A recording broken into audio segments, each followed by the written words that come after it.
Hello, welcome back to my channel. My name is Pam and I recently did a video on TikTok explaining exactly how I contour and how easy it can be. Over the years, it's become really complicated and I am here to tell you guys that it's just not that hard. So let me walk you through exactly how I simply contour my face and get rid of my pesky double chin. So let's get into it. So the first step in this process is to actually apply your foundation. For today's look, we're gonna go in with the Milk Hydro Grip Primer. This is available during the Sephora sale right now if you are shopping. Just gonna pat that in. I've also already done my skincare and I put my brows on just to save us some time. For today's video, we are actually gonna be going in with the Shiseido Synchro Skin Self-Refreshing Foundation. This has been my current favorite and I love to apply it with the buffing brush. This is an Eco Tools brush that you can get at the drugstore.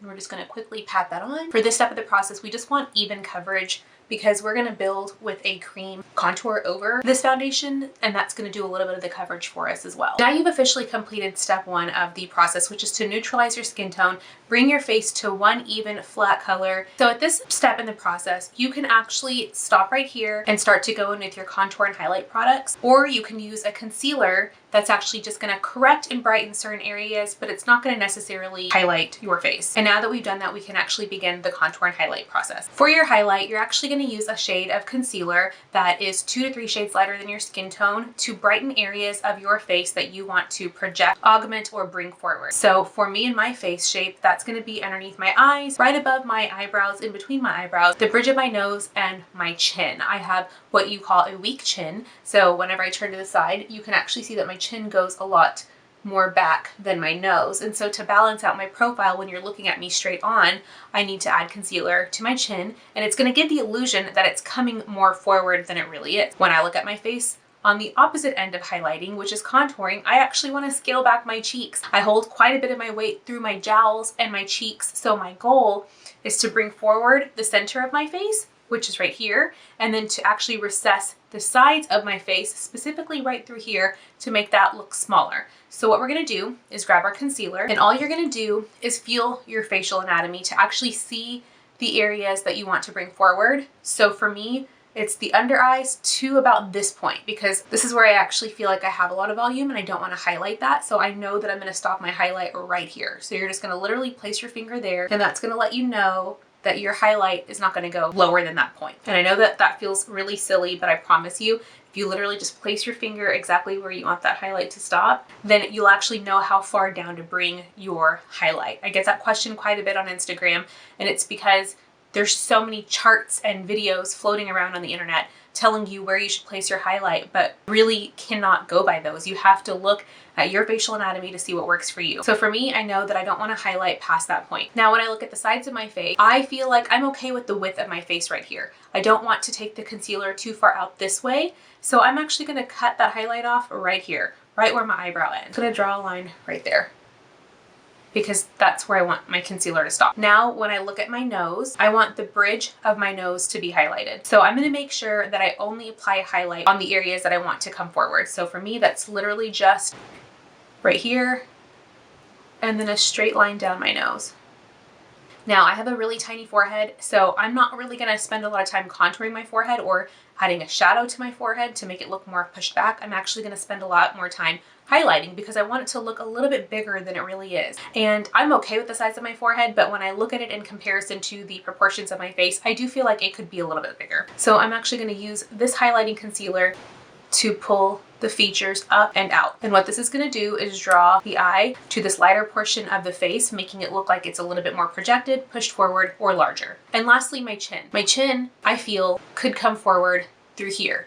I don't want to make this part of my face look bigger. I want to make the actual chin bone where the bone sits bigger. So you're gonna place your finger on the part that you want to actually come forward, and then place your highlight right above it. Now this is important because if I would have placed my highlight down here, I would have actually made my double chin look bigger, and that's what we don't want to do. So it's important to actually use your finger as a place marker to know how far down you want to go. And same thing for the jowl. I hold a lot of weight through here, so I don't want to add a lot of highlight through here. So I'm going to place my finger on the part that I actually think is a little bit chubby. For me, it's right here. This is where I have like a little fat pad, so annoying. So I'm gonna place my finger there, and I know to stop the concealer there. And same thing right here, get really chubby right there. So I stop the concealer there. So now that we have our borders defined, we're actually just gonna take a little bit of concealer and then start to fill in this area right here. We know that we want the bridge of the nose to be highlighted, and so we're not gonna take that highlight too close. Just taking concealer, and we're filling in the inner corner area because we do feel like that needs to be brightened, and then down the nose. So my nose has a bulb on the end, and so what I like to do is either you can take your finger or a brush, put your finger on the bulb because we know we're going to want to contour that, and then draw concealer down to it. So my finger is on the bulb, drawing concealer down. That's actually how you can control where you're putting your highlight product and you don't accidentally highlight something that you want to recess or contour. So now I'm just connecting all of this highlight to the under eye area and then filling this in. And for today's look, we're going in with the traditional beauty blender. I love this one because it has a pointed tip, and now we're just going to slightly tap the areas that we've decided to conceal and highlight. So you don't have to use the same product to conceal and highlight. You can conceal with a concealer that is closer to your skin tone and then go back in with a secondary product to lift and highlight those areas. But to me, that's kind of a wasted step, and I'd rather just use one product to do both. And the smaller the beauty blender, the better, because you can actually control where you are applying that product and blending it out from. That way it doesn't get too wide. Make sure to just diffuse the edges without taking it too far out. And don't stress about the blending portion because everything can be corrected with products like powders and creams. So, you know, you're just gonna try to stay within the margins that you established, but it's okay if you mess up a little bit. All right, we're gonna get in this inner corner area. And I don't mind if my concealer gets on my eyelid because it's neutralizing the skin on my eyelid anyway, so I'm okay with it. And now for the nose, we're just going to tap with the point of the beauty blender so that we don't spread that product out too much, and make sure that we blend it in and get all of the harsh lines diffused. So now we've got our highlighter and concealer blended out. We're going to get into the contour. So for today's look, I'm actually going to go in with the Huda Beauty Tantour. This is in the color medium. You can use a powder, you can use a cream concealer, you can use a liquid concealer, or even dark shadow to do this next step. This is really more so about the placement. This is what's going to take your contour to the next level, but also simplify it. So what we're going to do is take our brush. It's an e.l.f. sculpting brush, very inexpensive, but I love it because it's curved. And all you're going to do is take product. Now for today's demonstration, I'm going in with a really heavy contour, but that's just to demonstrate what we are talking about. You don't have to go in with as much product as I did. Now you have to assess what facial features you want to contour or bring back, make look smaller, make look more defined, snatched, and contoured. Hence the word contour. So for me, it's my double chin. I have a small chin, but then I hold a lot of chub underneath the chin. So to balance that out, all I do is really just make a double chin face. So I go like this. Place your finger on the largest roll. So for me, it's right there. Now relax. I kept my finger there, and now I know that everything behind that finger needs to get contoured. So I'm gonna place the product there. So what that's going to do is actually create the illusion of a shadow and make my chin look like it's more sharp and that there is more of a shadow than there really is. And you're doing that with color. So the same thing for the sides of the face. You're going to make a double chin face. Place your finger on everything that you want to eliminate. This looks so frightening. I'm doing this for you. Okay? Subscribe. So you're going to place a finger where I'd want to erase. So it's this, right? Everything that I did not like, I placed the finger on. So for me, it's this, oh my God, this roll right here. Relax, and everything behind that finger gets a contour. Okay, we're gonna work on this part in a minute. So now you know exactly where you need to place your products and how you need to contour your face to actually be flattering for you. Let's do that on the other side. Like your finger, relax, go straight back. That's your contour. Now let's talk about the cheekbones, because this is a tip that I don't think a lot of people talk about, and I'm gonna explain why doing it this way is much more beneficial. So to begin, you're gonna need to feel where your cheekbone is. All right, place your finger on your cheekbone. So I place my finger there. Now, most people would apply their contour directly where their finger is into the hollow of their cheekbone. And that works, it's not a broken process, but let me tell you how it could be just a little bit better. What you're gonna do is actually go slightly above where your natural cheekbone is. And what that's gonna do is actually lift your features. So it's going to make everything look more taut and pulled back and snatched.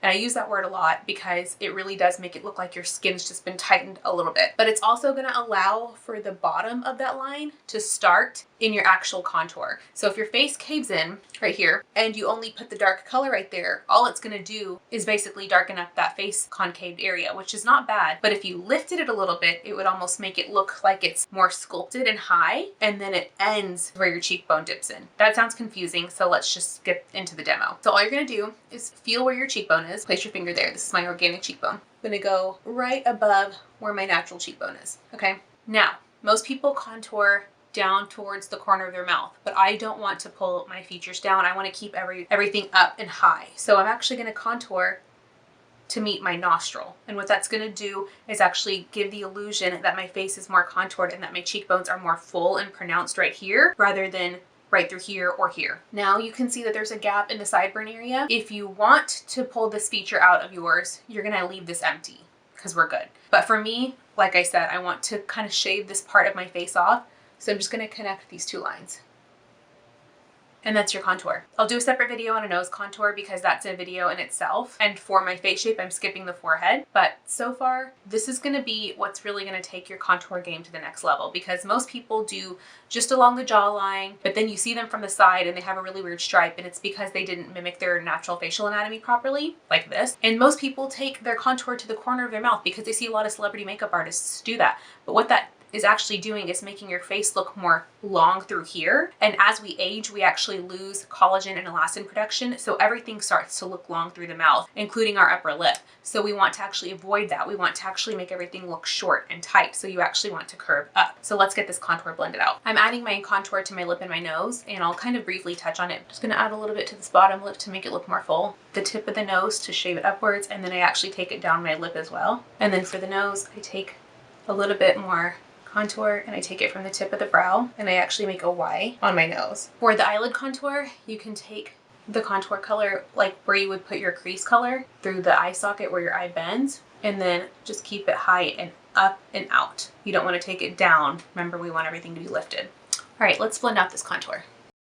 I'm just going straight back from those lines that I placed down. And because my chin is small, we're gonna make sure that we don't take our contour where we highlighted. We kind of want to keep those two areas separate because we highlighted it to bring it forward. So we don't want to get contour on it because it's gonna make it look more pushed back. Blending up and then kind of in a U shape, blend out the crease, just kind of going in little mini circular motions. And then for the nose contour, I do recommend going in with a smaller fluffy brush. That's just gonna help control the blend because it's a small tight area that we're working in right here. So I'm diffusing the Y and I'm just making sure that it doesn't get on that inner V. And then to diffuse those harsh lines, we're going to take our Beauty Blender, and it's still a little bit damp and it has a little bit of the residual concealer, and we're just going to use that to bounce straight over the bridge of the nose, and it's going to nicely combine the highlight and the contour without looking like we obviously drew lines on our face. Also, you need to diffuse this line coming from the eyebrow. And you can take your Beauty Blender and bounce it on other areas of your face you feel need to be brought together a little bit more. So for me, it's kind of just right through here. I kind of just want to soften that up just a little bit. So this is kind of like your little magic eraser. Okay, so we have the groundwork laid down. This is our blueprint. This is our formula. This is what's telling us where our contour and highlight powders are going to go now. So to set the highlighted areas of my face, which I always do first because you always want to put down your lighter colors and then your darker colors, never reversed. I'm going to go in with my MAC Studio Fix powder. This is in the color NC30. And I'm just going to tap and push that powder over those areas. And this is just a Real Techniques brush, but I like it because it's small and it's dense, so I can push the product in, but it's not a big powder brush, so it's not flying everywhere. So I'm highlighting the forehead area, just tapping a little bit of this powder onto the bridge of the nose, underneath the eyes, into the inner corner, and then the chin. And notice I did not take powder through here. I'm going to show you why. And now I'm going to go in with NC50 powder by MAC and just set that contoured area. We already know where to place this product now because we have that cream color down and it's our blueprint. And then as a final step, I'm going to use a large powder brush and then a powder that is in my skin tone, which is NC50 by MAC, and I'm going to dust this over the entire face. So that's what's going to lock it in, because we didn't really set this jawline area with any light colored powder. The only powder that's going on top of it is one that matches my skin tone. All right, and that is it, you guys. This is the face contoured with creams and then set with powders. We are done. You can move on to the baking process if you want. You can move on to your eye makeup, or you can just stop here if you just like the way this looks. I'm going to finish the rest of my makeup off camera because this to me was the goal. I wanted to demonstrate exactly how I slim my jawline, how I really take this bottom portion of my face that I feel has a lot of volume and then recess it back to make it look more contoured, more tight, more snatched, more slim, like I haven't been eating quarantine snacks. So all we have to do is literally make a double chin face, put your finger on your largest roll, and contour everything behind those fingers. And then for the cheekbones, place your finger on your actual cheekbone and then go above it. And it's going to create the illusion of lifted, sculpted cheekbones. All right, and we have our completed makeup look here. I am wearing Warrior Princess Lashes by J. Tory Beauty. I'm wearing Clay Crush lipstick by Maybelline. It's this right here with BFF2 and BFF3 lip liner from ColourPop. And this is the completed look. I actually did my blush and my highlight on TikTok, so definitely go follow me there. I'm going to stick that right here, and I'll catch up with you guys next time. Bye.